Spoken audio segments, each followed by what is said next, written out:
Hello and good evening, and it's a short heart-to-heart webinar. I've just this minute finished evening prayer, but what caught my attention was that this afternoon I was doing a live teaching session with one of our community, and we were reading through the book, the amazing book, which is part of our formation for new members entering the castle by the great trees of Avila.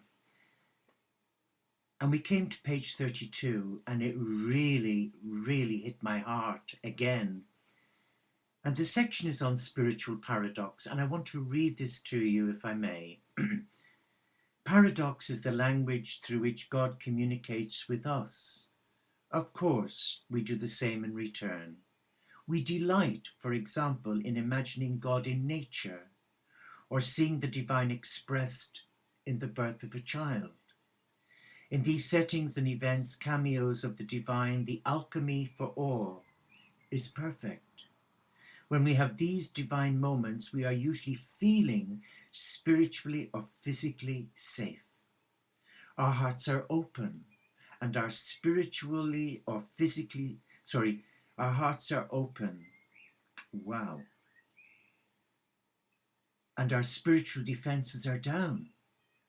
We do not expect to hear the voice of God in the mouth of a newborn or flaring out from a setting sun. So we feel safe looking at the world around us and can afford to see God everywhere.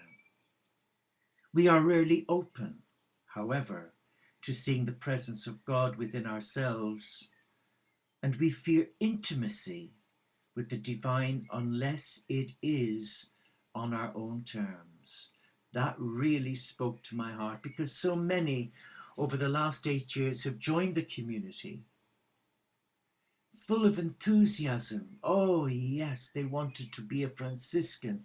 They were Catholics or Christians, and they wanted to embrace different faiths and show tolerance and respect, and to put right or wrong that's been done to Hindus and Muslims and Buddhists and Jews, because of what a lot of evangelical Christians are doing when they condemn them. But then when they come to this page, the cat's let loose among the pigeons. Let's read on. When we need help, we want that help to come exactly as we need it.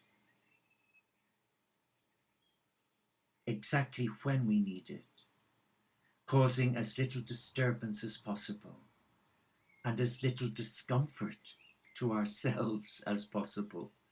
We want constant proof that God hears our prayers and monitors our physical survival, but we do not really want to make eye contact with the divine because of the consequences. Let's read on. After encountering God, we would have to live a relentlessly conscious, compassionate life.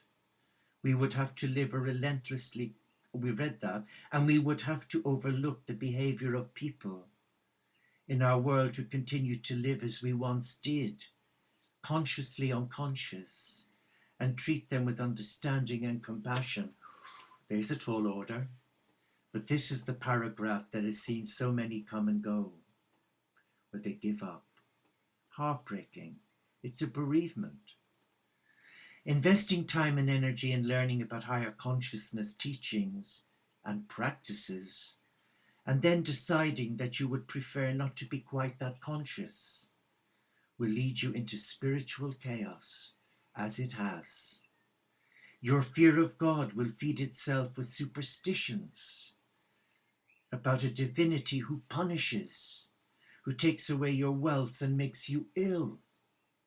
Yet paradoxically, you have no option but to pray to that God to help you maintain your wealth and your health, and more importantly, your faith. You will attempt to look for God everywhere in your life, but not really want to see him anywhere. At least you will not want to see him in a way that makes the divine undeniably real. Deep in our cell tissue, we know that a mystical experience of the divine melts away doubt. We want it, we fear it, we know that it will empower our souls to reorganize our lives and priorities. And we know instinctively that the more mystically we see the world, the more we will be inspired to take action. So to keep this mystical consciousness at bay, to keep the status quo, we deliberately nurture doubts in ourselves and in God. In the first mansions of the castle, the entering the castle, the 7 mansions, it's an amazing, amazing book. It's a blueprint for divine seduction. 2 souls, yours and God's. You address this conflict between the pull of earthly emotions and higher laws. You aim to work on them, level by level, and to see deeper into them until you can consciously animate the power of higher truths in your system. To animate a truth is to feel it, to sense it, to recognize it moving within your very soul. What an experience. And with this consciousness comes the responsibility to pray for the strength to think and act in accordance with it, to live it, and also to pray for the poor in consciousness. And when you see, when you experience, when you breathe, feel and know in your soul that God is in all people, not just in Catholics or Christians, but in all faiths and none. The God of many names that we talk about in morning and evening prayer. Even though they do not see the same in you, you have to be the peacemaker. That's why we're Franciscans, to follow Francis and Clare, to be ambassadors of peace. The one who does not judge because you now must see clearly. You have to act as one with your faith. As the great mythologist Edith Hamilton wrote, faith is not belief. Belief is passive. Faith is active. And mystics from monasteries without walls like here, they come from all walks of life. From every spiritual tradition come into our community, and from no spiritual tradition. In fact, having a religious background thick with awe and icons was never essential. Contemporary mystics cannot be typecast and can look like anyone from anywhere, from an organic farmer to a politician, to a soldier, to a lap dancer, to a drug addict, a gambler, an alcoholic, a wife beater. What? To a man who's many mistresses, to a fallen woman, to an abuser, even to a retired postal worker. Some people who ended up the most fervent mystics started out as near agnostics, and even street people such as St. Augustine, once a notorious womanizer. The English mystic Richard Rolle of Hampole, author of The Fire of Love, wrote that he had wasted his youth on worldly, dissolute pursuits, and a dramatic conversion experience like that of St. Francis, who heard a voice out of nowhere command him to build a church, to rebuild my church, often happens to the last person you would expect to be called. The call comes out of the blue, as it did me, at a wedding in Florence with family and friends having a great old time. At midnight on the Sunday night, exhausted, that inner voice, you're going to Assisi. What? Where is that? I'd no idea Assisi was in Italy. You're getting the 7:30 train from Florence. Am I? So Brother Rob and I got the train at 7:30. At 11:15 we arrived at Assisi station. We got a taxi up to the basilica. I couldn't cope with it. There were at least 40 large coaches full of people milling everywhere, pulling, shoving and tugging, and I thought, get me out of here. Then I found a little door at the bottom of a staircase. Curiosity got the better of me. 8th of April, 2008. I opened the door thinking, hello? There was this sarcophagus. I went up, had a look, not expecting it to be St. Francis of Assisi, and it was. And the rest is history. I just remember kneeling down and breaking my heart crying, because I knew I was to be there. And the Lord spoke to my heart, as did Francis, not to rebuild his church, but to embrace all faiths, but to welcome all faiths into a new community called the Teo Community of Interfaith Franciscans. And I thought, oh my God, as a devout Catholic Christian, I'm going to pay for this. And I did. I've been rejected by most of my family. I'm a Satanist. I embrace other faiths. I've been condemned by our local bishop and the local Christian community. I've been ostracized from the Methodist church next door in our village for daring to invite a Buddhist to chant the beautiful chant to Lord Maitreya on Good Friday 7 years ago. And so many of my brother and sister Franciscans in the Christian church give me lip service, but they don't really want to know. Not all. Some have been very supportive, like Brother Paul from the Franciscan Hermits and Brother Paul Gordon and Brother Bjorn from the Servants of Peace. But on the whole, the rejection really hurts, especially when it comes from within your own church family. But the lesson I've had to learn is not to listen to what other people are saying. It's to listen to that inner voice of Christ. It's to do what he's asking me to do. But they do say that founders are crucified. Well, I've been that all right on the internet, as a scammer, as a whoremaster, as someone who was sacked from nursing for sleeping with patients, sacked from the monastery for sleeping with the monks, if ever. It's been a pretty hard journey, but I honor what Jesus asked of me, and I will do it. We could have had a monastery. We could have had land, acres and acres of it, if I'd allowed our Catholic diocese to own the community. And when I prayed about it, the answer was, you do not do that, because they will take it over and not allow anybody of different faiths come in. So the long wait began. The Frank Clara Abbey of Peace and Compassion is there in the ethers. And though many have come and gone in the community, some have come on with huge egos, tried to destroy the community behind my back and turn it into an anti-Catholic, which it's not. We do not represent any religion at the expense of offending others, because I believe as a Catholic Christian, there is only one God, but that God has many names.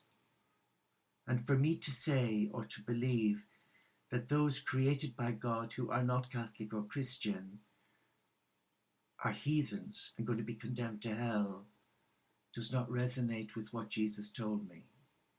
I believe in what Jesus tells me. It's been a long, painful lesson.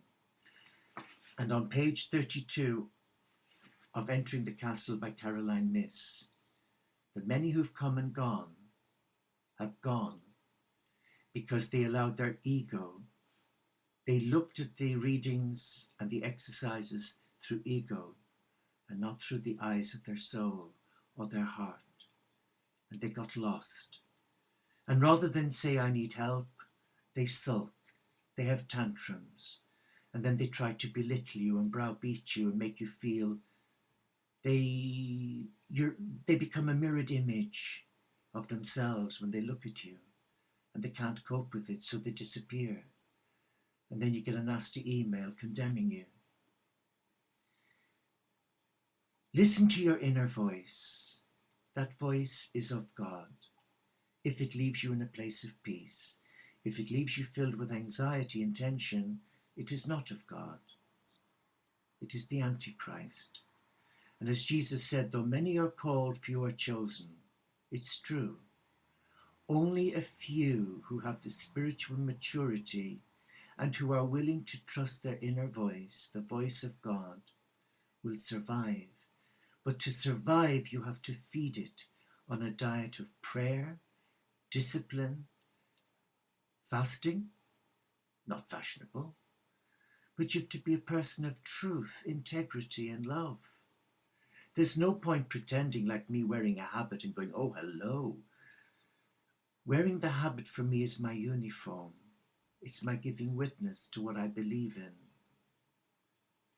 But I'm paying the price for it, and that's okay, because Jesus gives me the strength to do what he's asked me to do, much to the annoyance of my bishop and my local brothers and sisters in the Catholic Christian community. But I'm not here to please them. I'm here to do what God has asked of me. And I do need courage, and I do need strength, because I'm human. And at times it's got me down. At times I've gone into a deep despair and depression for weeks on end. But then he speaks. I am with you always. I am with you always. Never ever abandon my love for you. And there's nights when I've cried myself to sleep thinking, Lord, why did I have to go to Assisi? Why couldn't I have just carried on living that simple life as a devout Catholic Christian, as a Eucharistic minister, and not buy into all of this rejection and hate? In my Father's house there are many rooms, and you're in one of them. So we're here to try and see Christ, the Son of God, in every child of God. And I'm not here to sit in judgment on another child of God, be they gay or straight, be they a paedophile, a rapist. That's not my journey. My journey is to embrace Christ in them, even if they don't know who he is, to bring his love through humankind, through action, sense of humor, through ministry, through being oneself, by being ordinary and breaking wind. I'm famous for breaking wind. Sorry to be so blunt, but there's a part of the Irish in me. The secret to being a good monastic is to be yourself, to look in the mirror each day and have a good laugh at yourself. And if you can do that, you can climb the highest mountain, and there you will meet the Lord, and there he will seduce you in divine intimacy as he did St. Teresa of Avila. If you want to join us, come. But there's no boxes of chocolates or red roses. It's a commitment, and it's not for the fair-weathered or the faint-hearted. It's for people who are genuinely committed and who wish to become an ambassador of peace. I don't care if you've got the relics of St. Francis or St. Clare in your bedroom. That doesn't matter, or wash with me. What matters is that your heart is receptive to what Christ is asking of you. I would never dream of asking you your religion. It's not relevant. What is relevant is that you have a love of God, the God of many names, and that you're willing to take up your cross, your ego, that you're willing to take up whatever you've been given to carry, and you will be given the support of a loving community. But the Lord finds out who he can trust in the end, because there are so many that say, Lord, Lord, I'm here, I'm yoidi, what? But they disappear when the going gets tough. They fall back into being a taker's community. Yeah. Full of promises, but they never fall through. They never come into being. They always fall through because there's no stamina or commitment. And you meet monastics who are so dishonest. Oh, yes, you do. We're human. who tell porcupines, and who go off and sulk, and they bear grudges. That's not what being a monastic is in the Teo community. It's to be a people of joy. It's to allow people into your space and to allow them love you. But you cannot tell anybody you love them if you hate yourself, as I did for 50 years. But when I say to you, I love you, as my brother or sister, I first have had to love myself and receive love, which I found very hard, having been an abused child and then being abused in the monastery. But I do love you, whoever you are. And if you ever choose to knock on the door of the Teo community, our online community, there will always be a welcome for you. But I would get the book, Entering the Castle, An Inner Path to God in Your Soul by Caroline Miss, and go to page 32 to the very bottom and read on. It's exciting. It's the journey of a soul. It's the blueprint of experiencing divine seduction, a spiritual orgasm. Oh, brother, that's a dirty word, but it's true. The moment you surrender your heart to God is the moment when He prepares you for a spiritual orgasm where nothing matters but that love. And it is love. But are you ready to embrace it? You better ask the boss. Thank you for listening to an old monk prattle on. I pray the words I've shared with you that have come from my heart have touched your heart. Good night. God bless, and I best go and lock me chickens up before the fox gets them. Pax et bonum.